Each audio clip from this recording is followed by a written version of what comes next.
대한 마인드하고 소비에 대한 얘기를 하면서 제가 2차 때는 돈 버는 얘기를 하겠다니까 2차 때는 안 오셨네요. 1차 때보다 한 1.5배 더 오신 것 같아요. 돈 버는 게 궁금하시죠? 1차 때 마인드가 사실 더 중요한데 1차 때 못 들으신 분은 성경원이라는 유튜브가 있어요. 유튜브에 가서 성경원이라고 치시면 제가 1차 때 걸 올리고 있으니까 거기에서 보시면 되고요. 먼저 오신 분은 명함을 아마 받으셨을 거예요. 그래서 그 명함에 보면 유튜브 계정이 나오는데 혹시 명함이 없으신 분은 성경원, 머니가 돈입니다. 돈 보시면 좋을 것 같아요. 저한테 주어진 시간이 1시간 반 정도로 제가 알고 있어요. 저 시간 조금 빠르네. 지금 7시인데 7시 반, 8시 반까지 할 건데 한 20-30분은 또 질응답을 하는 게 좋겠더라고요. 저번에도 보니까 질응답이 많아가지고 중에 자르고 다 못 받았는데 질응답 제일 중요하거든요. 계속 듣고만 가는 것보다 맨투맨으로 자기 거 딱 상담해 주는 게 제일 좋잖아요. 질응답을 많이 하려면 8시 안에 제가 끝내야 될 것 같은데 돈 버는 얘기를 1시간 안에 이거 끝낼 수 있을까? 오늘 강의를 주면 제 고민이 그거였어요. 제가 20년 이상 책을 썼는데 매년 거의 한 권씩 썼거든요. 그러니까 25권 썼더라고요. 그게 다 돈과 관련된 얘기인데 지금도 써야 돼요. 근데 지금까지 썼던 거를 오늘 한 권을 한 5분씩만 얘기해도 다 못하겠더라고요. 한 권짜리 전 1년 썼는데 그걸 5분 안에 읽을 때 5분 동안 설명을 하고 가도 8시 안에 못 끝날 것 같아서 오늘 굉장히 빡세겠다. 관심은 많으시겠지만 굉장히 어려운 강의입니다. 돈 버는 얘기. 1시간 제대로 전달이 될지 잘 모르겠어요. 그래서 제가 썼던 책들 거기서 제가 경험했던 얘기를 같이 나누면 좋을 것 같고요. 강의를 하고 나면 평가를 할 때 그런 평가가 꼭 나오시더라고요. 지자랑만 하다 갔다고. 지자랑. 그거를 자랑으로 생각하면 자랑이고요. 소중한 경험을 생각하면 경험이 돼요.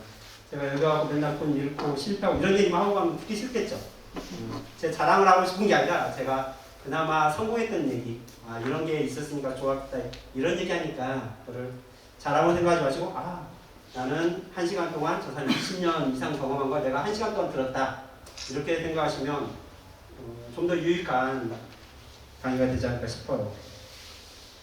제가 처음 쓴 책이 회계천재가 되는 홍대리 1부터 5까지 5권을 썼는데 회계에 대한 얘기만 해도 5권을 얘기를 해야 될 정도로 많더라고요. 5권 각 권별로 돈 버는데 어떤 포인트가 있는지를 설명 먼저 드릴게요. 첫 번째, 홍대리 1에서 쓴 것은 회계에 대한 마인드를 썼어요. 머릿말에 보면 제가 이런 얘기를 좀 써놨습니다. 저는 회계사잖아요. 회계사는 돈을 잘 버는 직업 같아요? 못 버는 직업 같아요? 잘 버는 직업을 생각하시죠. 그런데 어떤 발표자를 보니까 20년 안에 없어질 직업 2위가 회계사예요. 또 다른 발표자를 봤더니 1위더라고요. 회계사가. 굉장히 섬찟했어요. 물론 그 전부터 제가 섬찟했습니다. 회계사라는 직업이 언젠가는 없어질 거다. 왜 그러냐면 회계사의 업무가 영수증을 모아가지고 그걸 회계 처리를 해서요. 그 다음에 재무제표를 만들고 이거를 공부를 해가지고 회계직을 공부를 해서 그걸 하는 겁니다. 그런데 그걸 대체하는 사람들이 생기기 시작했어요. 누가 대체하기 시작했나요? 컴퓨터라는 게 대체하기 시작했고 요즘은 우리가 저는 알파고라는 구글에 나오는 알파고가 그걸 대체하기 시작했어요. 제가 저희 직원들 항상 하는 얘기 중에 단골 손님이 그거예요. 너희의 경제는 경쟁 상대는 앞으로 알파고야. 알파고와 경쟁하기 위해서 알파고가 할 수 있는 일은 지금 하면 너희는 돈 못 번다. 알파고가 할 수 없는 일을 해야 너희가 돈 번다. 이 얘기를 정말 입에 탈수록 합니다. 이게 회계사에만 해당될까요? 저는 여기 계신 분들 다 해당된다고 해요. 선생님도 계실 수 있고요. 교수도 있을 수 있고 음식을 만드시는 분도 있을 수 있고 운전을 하시는 분도 있을 수 있어요. 이거 다 알파고가 대체할 수 있습니다. 문제는 시간 문제다. 구글이 얼마나 이거를 전략적으로 빨리 하느냐, 천천히 하느냐에 따라 다른 거예요. 다행히 회계 쪽은 구글이 그렇게 관심 크지 않더라고요. 그래서 수명이 조금 남은 겁니다. 돈이 잘 되고 시장이 넓은 데는 빨리빨리 하겠죠. 자기 시장은 언제든지 알파고 와서 점령할 수 있다. 그러면 손짓해요. 제가 홍대리를 쓰면서 제일 고민했던 게 그겁니다. 과연 나는 알파고하고 경쟁하면서 먹고 살기 위해서 어떤 생존 전략을 갖고 있어야 될까? 그거를 내가 뭘 준비해야 될까? 그 공통점은 똑같습니다, 여러분들. 제가 유튜브도 구글에서 만든 거거든요. 구글 지도, 구글 어스, 구글 검색, 구글 메일, 구글 계정에 들어가 보면 이렇게 굉장히 패키지 이렇게 떠 있어요. 제가 요즘 많이 하는 것은 이제 유튜브 다음으로 구글 지도라는 걸 제가 많이 합니다. 구글 지도를 하면서 이게 도대체 뭐 하는 걸까? 처음에 생각했어요. 이걸 왜 하는 걸까? 사람들이 물어보기도 하고 저도 하면서 도대체 구글은 구글 지도를 왜 만들어 놨을까? 그게 궁금하더라고요.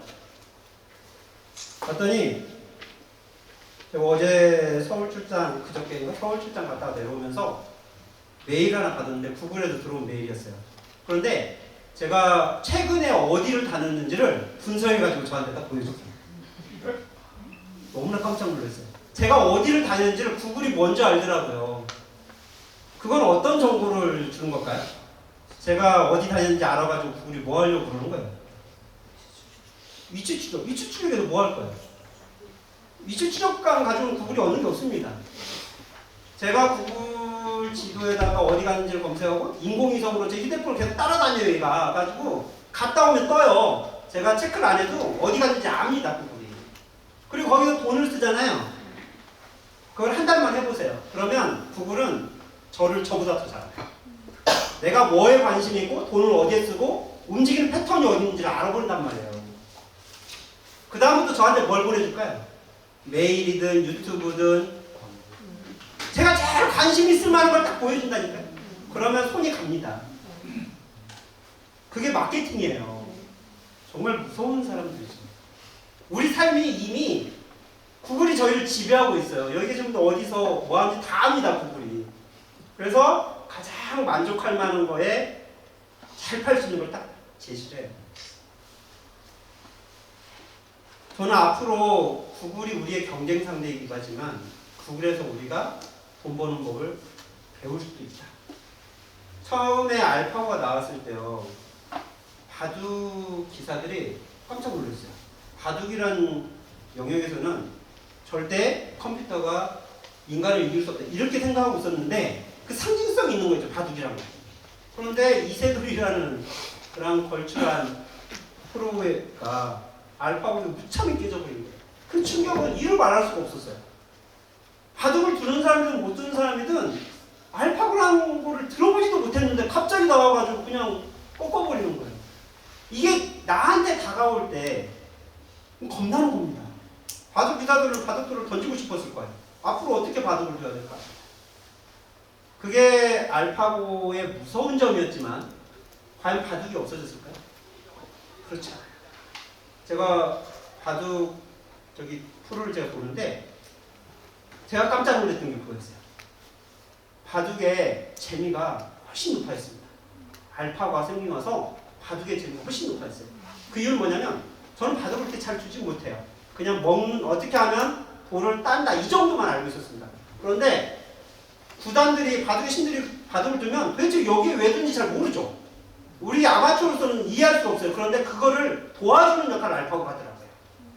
바둑을 한 수 한 수 둘 때마다 누가 유리한지를 비율적으로 보여줘요. 알파고는 3배 능하니까. 제가 느낀 건 그거였습니다. 알파고는 우리의 적이기도 하지만 우리의 동반자이기도 하다는 거예요. 쟤를 잘 이용하면 우리의 돈벌이가 생긴다는 겁니다. 회계 얘기로 다시 돌아가 볼게요. 저는 회계사가 20년 이내에 없어진다. 그 말에 절반은 동의하지만 절반은 동의하지 않아요. 절반은 동의한다는 건 뭐냐면 알파고가 회계사의 업무의 절반을 다 가져간다는 겁니다. 반면에 절반은 동의하지 않는다는 것은 알파고가 나의 동반자가 될 수 있는 것은 오히려 내가 돈 벌 수 있는 기회를 준다는 거예요. 제 영역으로 보면 저는 회계사의 고전적인 영역이 회사의 영수증을 가져다가 입력해서 재무제표를 만드는 거예요. 이게 첫 번째 업무였어요. 전통적인 업무입니다. 이거는 알파고한테 다 뺏겨요. 지금도 한 80%는 다 뺏겼습니다. 알파고 등장하기 전부터 이미 뺏겼어요. 어떻게 뺏겼냐면 여러분들이 돈을 쓸 때 요즘 카드 아니면 현금 영수증 95% 이상 쓰세요. 현금 쓰고 영수증 안 받는 분 거의 없습니다. 95%가 전자증빙을 발생을 시켜요. 어디 가서 카드든 현금 영수증을 발급받는 순간 그 자료가 국세청으로 바로 통보가 됩니다. 금융기관으로 바로 통보가 돼요. 그러면 컴퓨터는 그 사용 내역을 다시 조회를 해서요. 그 사람의 구매 패턴을 분석을 해요. 그래서 그 계정 과목을 분류합니다. 컴퓨터가. 과거에는 회계 공부를 해가지고 그걸 했던 거예요. 어디가 식당 가서 밥을 먹으면 아 이거는 접대비일까? 공유생일까? 이걸 공부를 열심히 한 거죠. 대학교 다닐 때 또 회계 사면서. 근데 알파고가 등장하면 그걸 할 필요가 없는 거예요. 알파고가 학습을 해버린 겁니다. 과거에 이런 식당에서 이렇게 밥을 먹으면 아 80%는 공유생비였구나. 20%는 접대비였구나. 저 사람이 가격을 얼마 이상 먹으면 이게 접대비였구나. 이런 것들을 분석을 하는데 인간보다 훨씬 더 정확하게 합니다. 그러니까 우리가 돈을 쓰는 순간 전자증빙대로 돈의 금액이 나오고 그거를 컴퓨터가 회계 프로그램이 불러와서 회계 처리를 해버리는 거예요. 1초도 안 걸려요. 앞으로의 학습까지 인간보다 훨씬 더 빨리 합니다. 그런 업무를 제가 열심히 공부하면 저는 돈 벌 기회를 잃어버리는 거예요. 알파고가 언제든지 맘만 먹으면 제 일자리를 내일이라도 없앨 수가 있습니다. 그런데 반면 저의 동반자가 될 수 있는 건 그런 거죠. 제가 회계 공부를 할 때 회계 처리를 하고 이런 공부를 할 시간에 그건 알파고한테 맡기고요. 알파고가 분석해온 거를 어떻게 하면 일반 사람들한테 고급 정보를 내가 줄 수가 있을까? 이걸 연구를 한다면 알파고가 저의 파트너가 될 수가 있습니다. 제가 회계천재가 된 홍대일이라는 책을 써서 이 책이 정말 잘 팔렸어요. 우리나라에서 50만 부가 팔렸는데 그 비결을 저는 거기서 찾아요. 저는 회계 처리에 대한 내용을 쓰지 않았습니다. 그거는 제가 아니어도 누군가는 할 수 있다고 생각했기 때문에 철저하게 회계 측에서 나오는 기존의 회계 자료 정리한 것은 싹 뺐어요. 대신에 이미 정리가 됐다고 가정하고 이거를 고객을 위해서 내가 소통을 한다면 저 사람들한테 어떤 얘기를 할 수가 있을까? 이쪽에 포커스를 뒀어요. 그래서 사람의 감정을 이해를 하고 사람의 생각을 추측을 하고 저 사람과 대화를 하려면 어떤 대화를 할까? 이런 쪽의 얘기를 썼습니다. 그러니까 이게 50만 부 이상의 베스트셀러가 됐더라고요. 앞으로 저희가 돈 벌 기회는 저는 거기에 있다고 봐요. 우리가 기계적으로 기술적으로 배웠던 것들 있죠. 과거. 이쪽은 돈 벌 수 있는 기회가 없습니다. 반대로 이렇게 습득한 지식과 경험을 내가 일반 대중들과 어떻게 소통을 할 거냐. 그 소통의 장을 누가 잘 만드느냐. 그게 돈과 연결이 돼요. 정말 막연하죠. 그걸 위해서 해야 될 사실 공부가 뭘까? 이런 공부도 필요한데요. 사람에 대한 공부가 절대적으로 저는 필요하다고 봅니다. 알파고가 사람을 대체합니다. 알파고는 감정이 없어요. 사람과 유일하게 차이하는 게 그거예요. 모든 것이 사람보다 뛰어날 수 있지만 감정이 없다는 것은 알파고의 치명적인 약점이에요. 눈물을 흘릴 수가 없고요. 사랑을 느낄 수가 없어요. 그건 사람만 있는 겁니다. 우리가 그걸 공부를 해야 돼요. 앞으로 돈을 벌고 돈을 잘 벌고 또 부자가 되고 싶다면 또 부자의 기준이 다 다를 수 있는데 어떤 형태로든 내가 행복한 어떤 일을 하고 싶다면 사람에 대한 공부, 그걸 인문학 공부라고 하죠. 인문학 공부에 굉장히 많은 시간 투자를 하셔야 된다. 알파고도 사실 그걸 하고 있어요. 알파고도 계속 학습을 통해서 우리의 생각과 행동 패턴을 분석을 해서 아 이런 유형이 나왔을 때는 저 사람이 어떤 생각을 하구나 이걸 자꾸 추측을 합니다. 근데 그거는 한계가 있을 거라고 저는 봐요. 최근에 터미네이터라는 영화가 나왔잖아요. 터미네이터 2가 터미네이터 시리즈 중에 가장 성공한 시리즈라고 얘기해요. 터미네이터가. 그 2가 나온 지가 벌써 수십 년이 됐거든요. 그런데 그 터미네이터 2에서 이미 알파고를 예언을 했더라고요. 아놀드 슈왈츠제네거가 주인공이었는데 꼬마 주인공하고 얘기를 하면서 이렇게 학습에 대한 얘기를 합니다. 자기가 어떻게 학습을 하는지. 그런데 사람과 많은 접촉을 하면서 사람과 대화를 하고 사람의 감정을 보면서 자기는 그걸 학습한다. 우리가 최근에 알파고가 학습하는 걸 봤죠. 알파고는 계속 기보를 연구하면서 학습을 해갔는데 학습 효과가 굉장히 좋던 거예요. 한 달 만에 막 이렇게 성장 속도가요 급성장하는 걸 봤는데 오히려 우리가 해야 될 영역이 그건 것 같아요. 사람을 많이 만나고 사람에 대해서 연구를 하고 사람에 대해서 상상을 하고 그런 공부를 한다면 알파고는 우리의 파트너가 될 것 같습니다.